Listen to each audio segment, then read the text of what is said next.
Olá, pessoal! Nossa aula de hoje é sobre respiração celular em clima de festa junina e a nossa amiga mitocôndria que faz a respiração celular. A mitocôndria, ela é uma organela de uma célula, né, eucarionte, e ela produz energia para o nosso corpo através da respiração celular. Então, para entender o que é respiração celular, a gente precisa entender o que é metabolismo energético. Metabolismo energético é todas as reações químicas que acontecem no nosso corpo, que podem ser anabolismo ou em forma de catabolismo. Então, as reações de síntese do nosso corpo, por exemplo, a biossíntese de proteínas, né, que aqui tem vídeo no canal, é uma reação anabólica. Ela utiliza energia para fazer síntese, para produzir algo. Já a gente tem as reações de catabolismo, as reações catabólicas, que, por exemplo, são reações das enzimas, uma reação enzimática, ela é catabólica, são reações de degradação.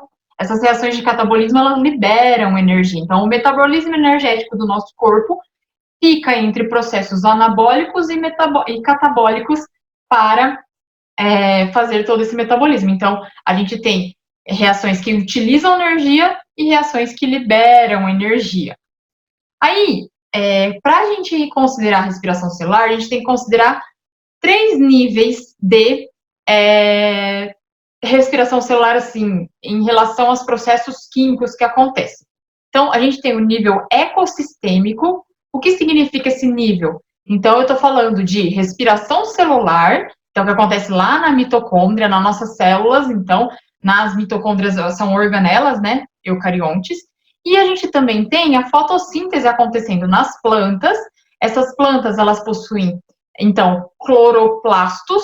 Dentro do cloroplasto, a gente tem um pigmento verde que chama clorofila, e ele se torna excitado através da luz e produz algo que vai ser essencial. Então, esse algo essencial é glicose e oxigênio. Esse essencial aqui vai ser, para nós, o reagente da respiração celular. Então, nível ecossistêmico é quando eu falo do planeta em geral. A gente precisa de respiração celular e de fotossíntese acontecendo para termos o nível ecossistêmico. Então, aqui, só para elucidar melhor. Então, a gente tem a glicose como reagente, glicose como produto na fotossíntese. Oxigênio como reagente, oxigênio como produto. Gás carbônico, água.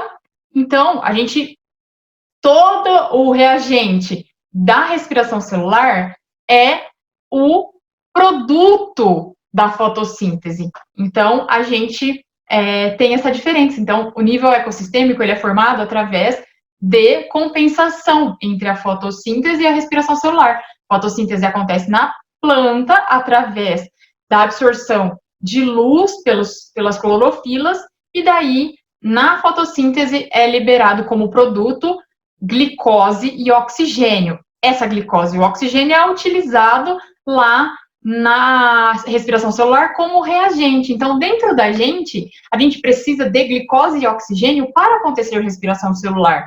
Respiração celular acontece lá no interior da mitocôndria. Então, de alguma forma, essa glicose chega nessa célula e o oxigênio também chega através da respiração sistêmica, né, que é a respiração inspiração e expiração, e o oxigênio entra e daí ele é distribuído para o corpo. Então, a glicose e o oxigênio entram como reagente na respiração celular e eles saem como produto na fotossíntese. Então, a gente vai precisar da fotossíntese para existir respiração celular.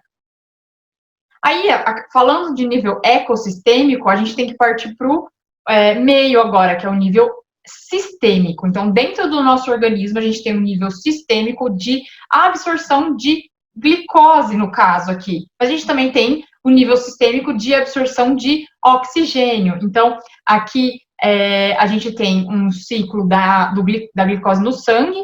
Então, quando eu tenho muita glicose no sangue, o pâncreas, ele injeta, né? Ele fabrica insulina, a insulina diminui essa taxa de glicose no sangue.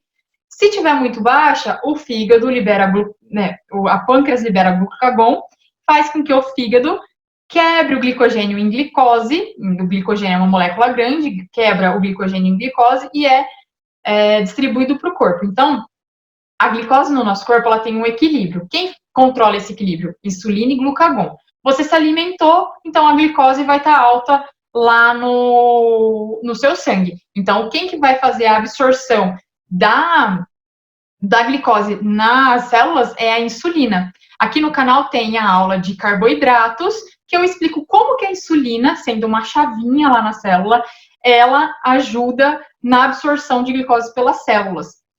E, a partir desse momento que a insulina permite que a glicose entre nas células, diminui a taxa de glicose no sangue. Então, daí eu preciso que alguém aumente essa taxa de glicose no sangue. O glucagon, que é um hormônio também produzido pelo pâncreas, ele estimula o fígado. O fígado, ele pega a molécula de glicogênio que ele está armazenando dentro dele e quebra em partículas menores. E daí ele elimina essa glicose que foi partilhada ali do glicogênio no sangue. Então, o equilíbrio acontece a partir daqui. Existe uma aula aqui também no canal de sistema endócrino, que vai explicar glucagon e insulina perfeitamente. Se vocês puderem assistir, é melhor para vocês compreenderem o nível sistêmico. E a gente também tem a parte de nível sistêmico do oxigênio. Como que ele entra? Então, tem a inspiração e a expiração.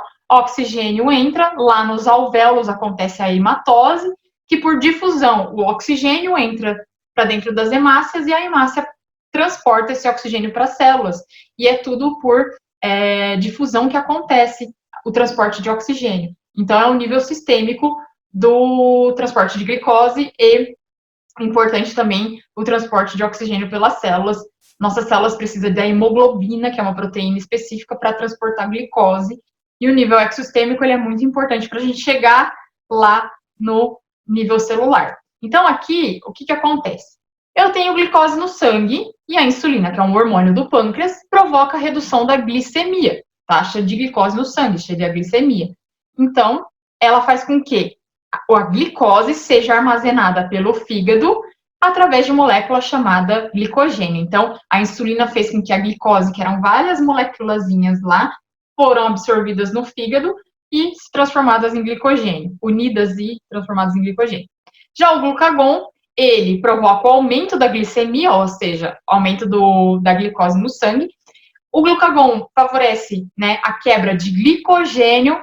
Quebra, lembrando, é um processo catabólico. Então, quebra de glicogênio. O glucagon libera essa glicose que, né, foi originada a partir de glicogênio lá no sangue. Então, esse é o nível sistêmico da glicose.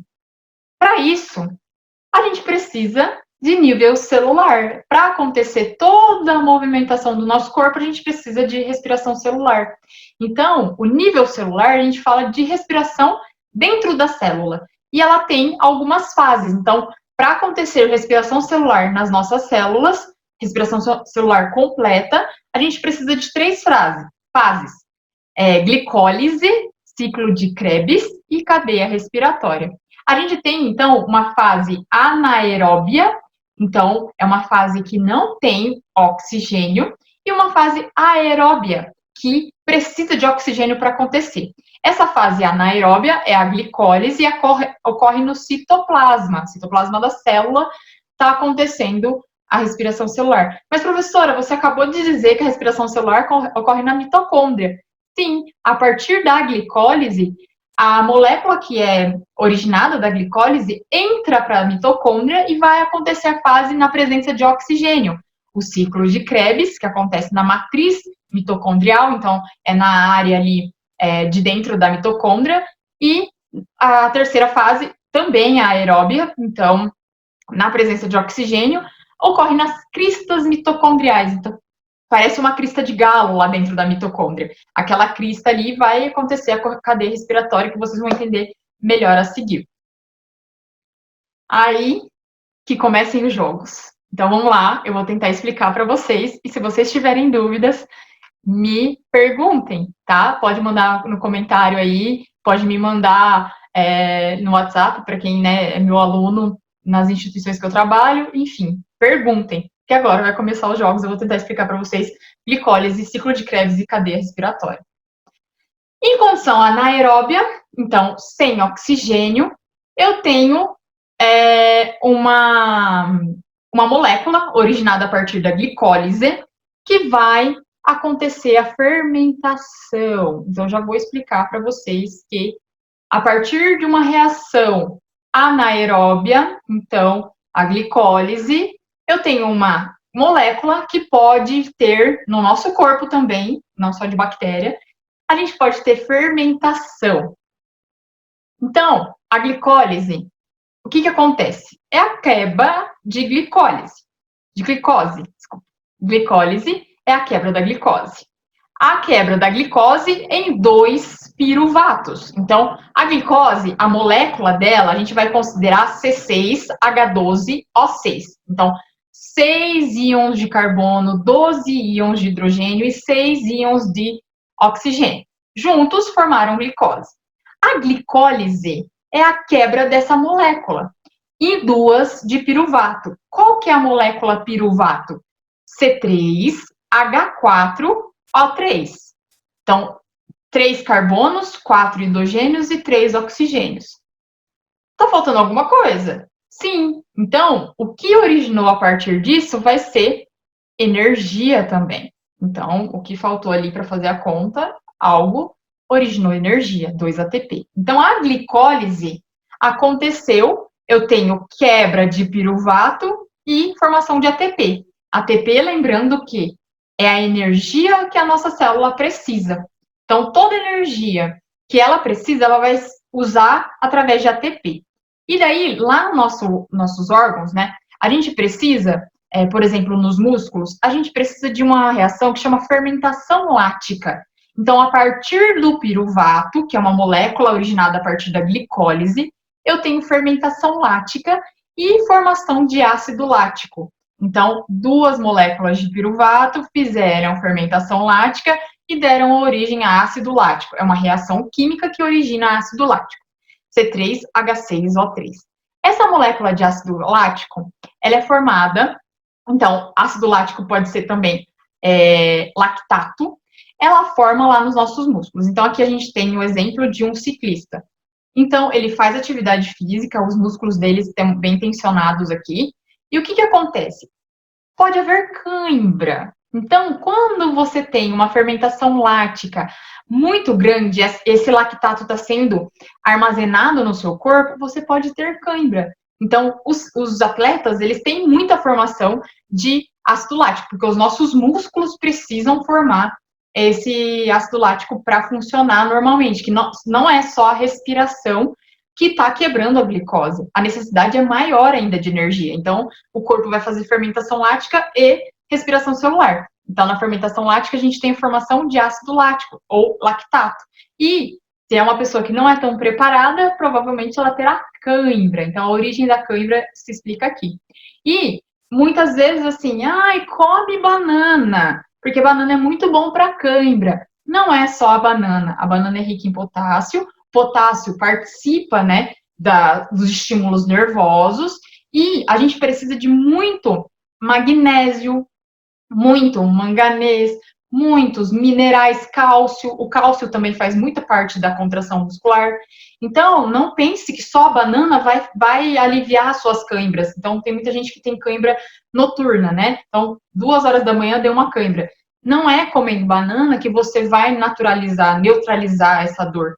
Não é. Então, você tem que ter uma alimentação bem balanceada, com vegetais de folhas verdes escuras, grãos e uma alimentação bem balanceada, de acordo com o nutricionista. Então, os atletas, eles têm essa manipulação alimentar ali, eles possuem, né, uma nutrição equilibrada, mas mesmo assim eles possuem, às vezes, cãibra no final ali do jogo. Então, jogadores de futebol, geralmente, que foi para prorrogação o jogo, foi para pênalti. Quando chega na prorrogação, já começa a ter cãibra, porque o corpo deles, de atleta, eles estão treinados para 90 minutos de jogo. Se passar, né, mais meia hora jogando, então pode causar cãibra. E a alimentação equilibrada, ela é essencial. Outra coisa que é essencial, hidratação.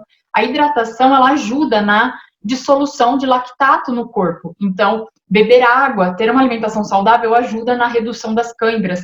Para você que tem, então, cãibras de madrugada. Isso ajuda muito. Então, alimentação balanceada e hidratação.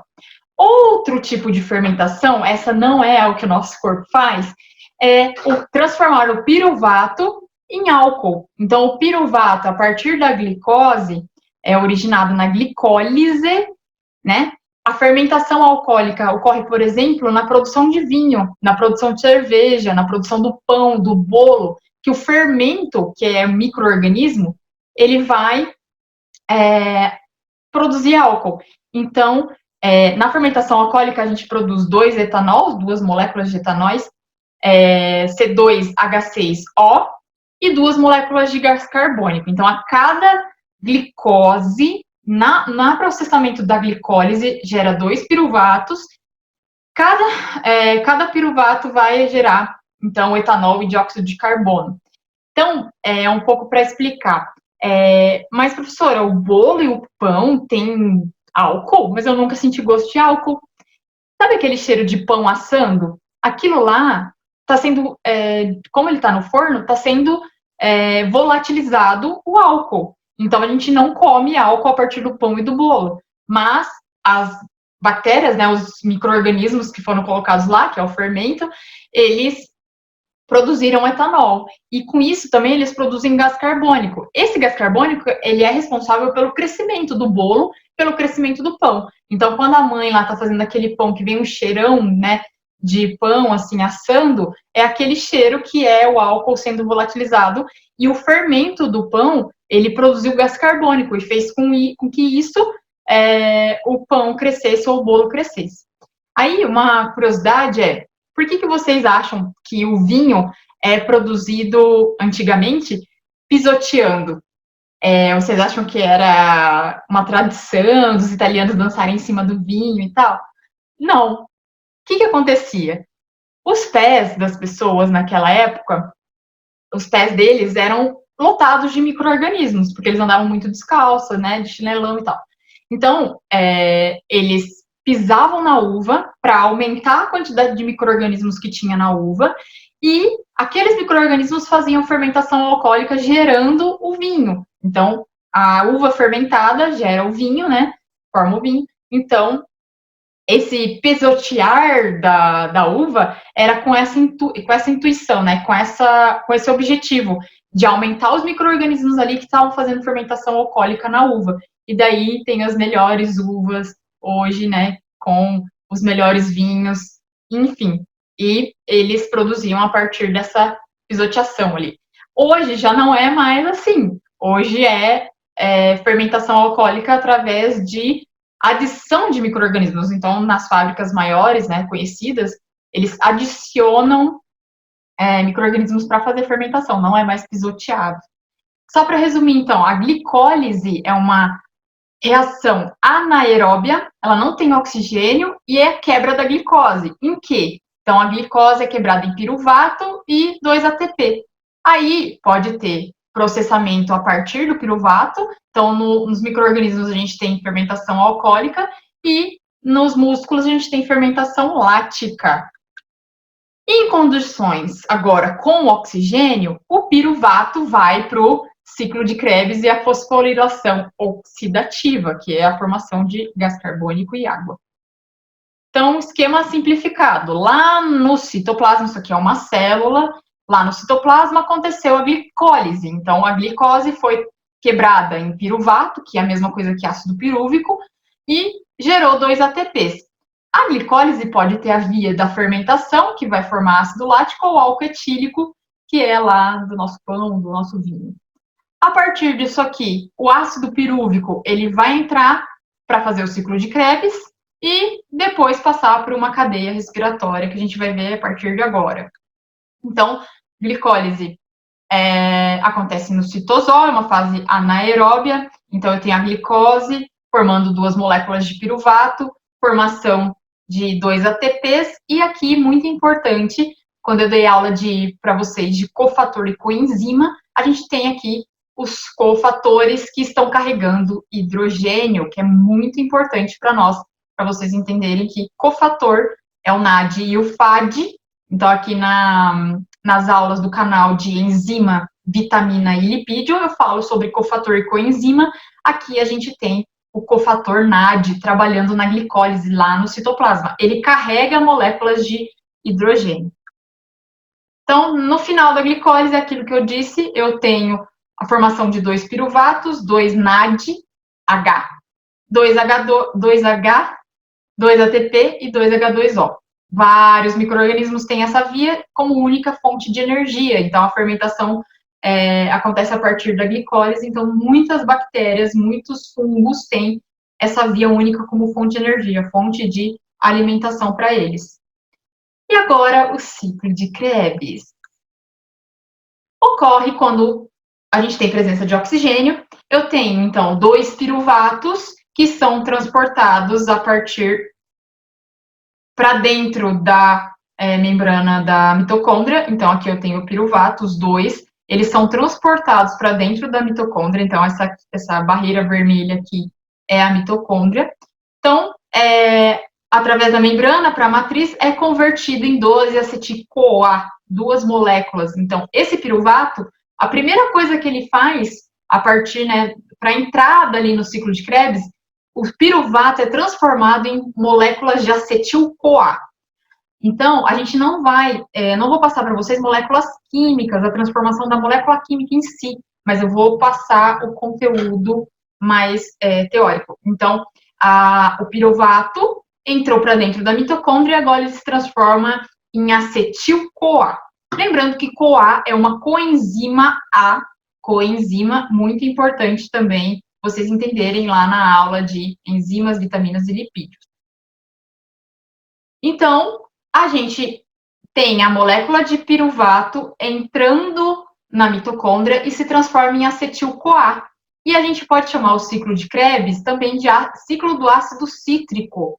Então, quando entra acetil-CoA, ele se transforma em ácido cítrico e tem todo o processo cíclico lá dentro. Então, a acetil-CoA se liga ao ácido oxalacético, se transformando em ácido cítrico ou citrato.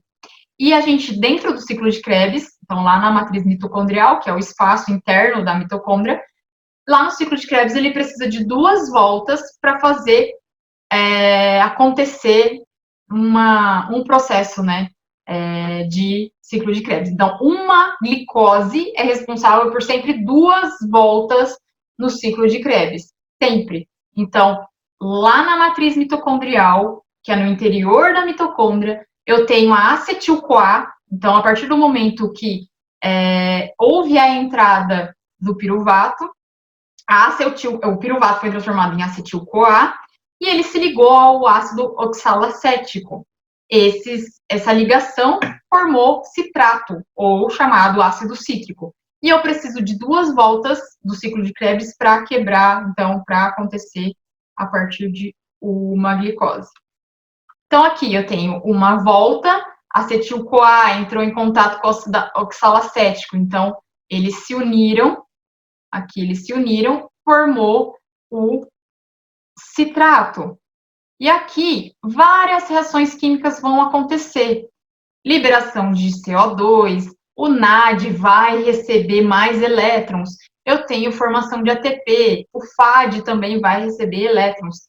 E toda essa reação química vai acontecer com o citrato e ele vai sendo diminuído a sua molécula. A gente precisa de 2 voltas do ciclo de Krebs para acontecer a partir de uma molécula de glicose. Então, o que é produzido depois de 2 voltas do ciclo de Krebs? A gente tem, ao final de todas as reações que o citrato aconteceu, a gente tem 2 ATP, então a formação de 2 moléculas de energia, que é adenosina trifosfato. A gente tem 6 moléculas de NADH, então o cofator NAD recebeu elétrons, 6 elétrons pelo menos, então 6 moléculas de NADH. O FAD recebeu pelo menos 2 íons de hidrogênio, então formou o FAD-H2, e 4 moléculas foram liberadas de CO2. Lembrando que a respiração, ela tem eliminação de gás carbônico e água. Então, nessa fase aqui, a gente tem eliminação de gás carbônico, por enquanto, e quebra das moléculas, nesse caso, o citrato. Então, o citrato foi quebrado, e daí a gente teve liberação de CO2, que é o produto final lá da respiração, e a gente teve os cofatores recebendo hidrogênio, e liberação de energia. Na glicólise eu tenho 2 ATPs, no ciclo de Krebs, 2 ATPs formados. Então, aqui é só um desenho, né? Uma tirinha. Então, a menina estava paquerando o cara, né? Ou um artista. E eu me pergunto, o que ele está desenhando? Ele está desenhando a mim? Não, ele estava desenhando o ciclo de Krebs. Então, quem gosta de desenhar, agora é o momento. Quem gosta de fazer mapa mental, agora é o momento para vocês absorverem essa matéria. Então, glicólise, eu falei, é a quebra da glicose, em piruvato e 2 ATPs, e o ciclo de Krebs, a partir da glicólise, o piruvato, ele entra na mitocôndria, na matriz mitocondrial, ele é transformado em acetil-CoA. Esse acetil-CoA encontra o ácido oxalacético e vira citrato. E esse citrato vai passar por várias reações, liberando o gás carbônico, tendo o transporte de NAD e FAD dos hidrogênios, e a gente vai continuar agora na cadeia respiratória, que é a última fase. Na cadeia respiratória, acontece, então, nas cristas mitocondriais, então, pensa numa crista de galo, lá dentro da mitocôndria tem aquela crista de galo, e a gente usa, nessa mitocôndria ali, na membrana dela, na membrana das cristas, a enzima ATP sintase, que é uma enzima que vive na membrana ali, ela forma, né, uma parte da membrana. E ela tem o objetivo de formar ATP. Então, a cadeia transportadora de elétrons despeja os hidrogênios lá. Então, os H+, que são prótons, eles são despejados na cadeia para o espaço entre membranas. Então, já vou explicar como que funciona isso. Então, aqui a gente tem a membrana da mitocôndria, então lá nas cristas mitocondriais, e a gente tem várias proteínas aqui que fazem parte da cadeia respiratória. Então, aqui várias proteínas. A última é a ATP sintase, que é muito importante porque ela vai produzir a nossa energia. E o que acontece entre essas proteínas de membrana? Os elétrons, eles são descarregados pelo NAD e pelo FAD, eles são descarregados lá e vão seguir um processo, parece uma escada. Então, os hidrogênios são despejados, os elétrons, eles são acumulados para a gente formar o ATP ao final dessa sequência.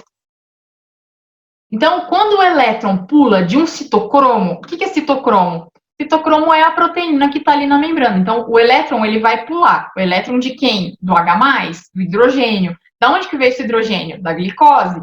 Então, cada vez que ele pula de um lugar para outro, ele tem que chegar lá no final com os aceptores, né, de oxigênio, que ocorre a liberação de energia que é convertida em ATP. Então, quando o elétron pula de um citocromo para outro, é para chegar no receptor final lá de oxigênio, que é a ATPase, e ocorre a liberação de ATP.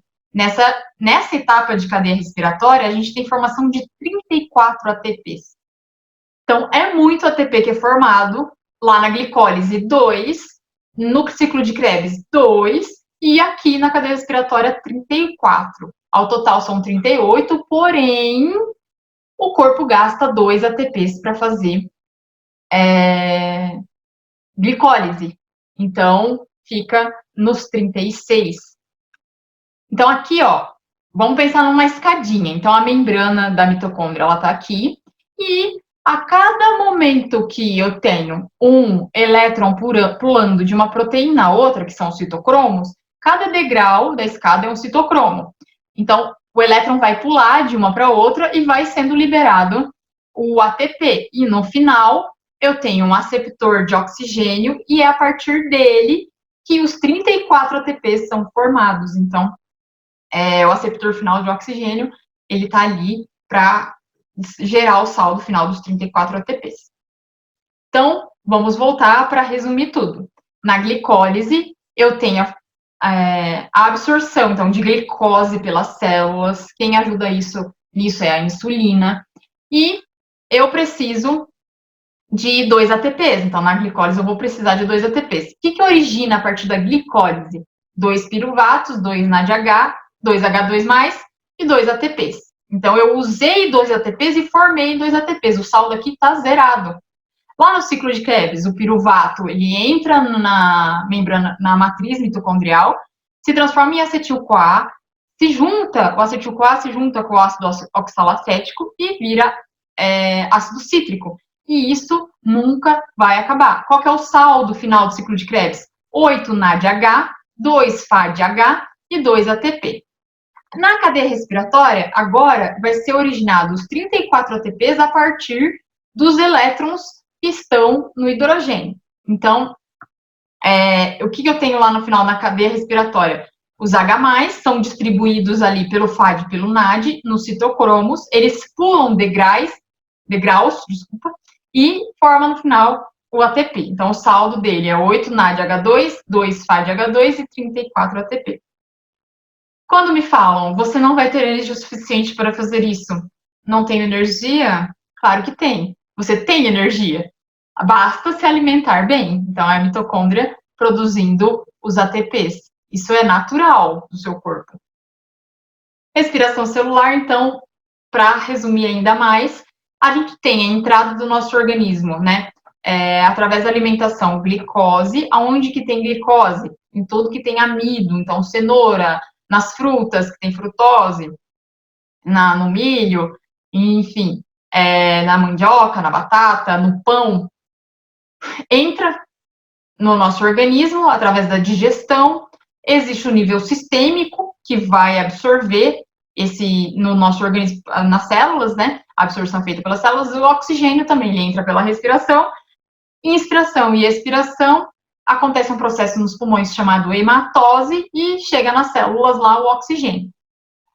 A glicólise e esse oxigênio a gente precisa para acontecer a parte aeróbia da respiração. Então, no citoplasma acontece a quebra da glicose em piruvato, chamada glicólise. O piruvato adentra na matriz mitocondrial e vai participar do ciclo de Krebs, formando ATP, e na fosforilação oxidativa, ou a mesma coisa que cadeia respiratória, acontece a formação de água e dióxido de carbono. Então, a água é eliminada lá no final da equação da respiração celular, é formada a partir da fosforilação oxidativa, lembrando que os cofatores NAD e FAD estão trazendo o hidrogênio, e no final ali a gente tem o aceptor, né, de oxigênio. Então, vai dar, a ATPase vai formar 34 ATPs, e a água vai ser formada, H2O.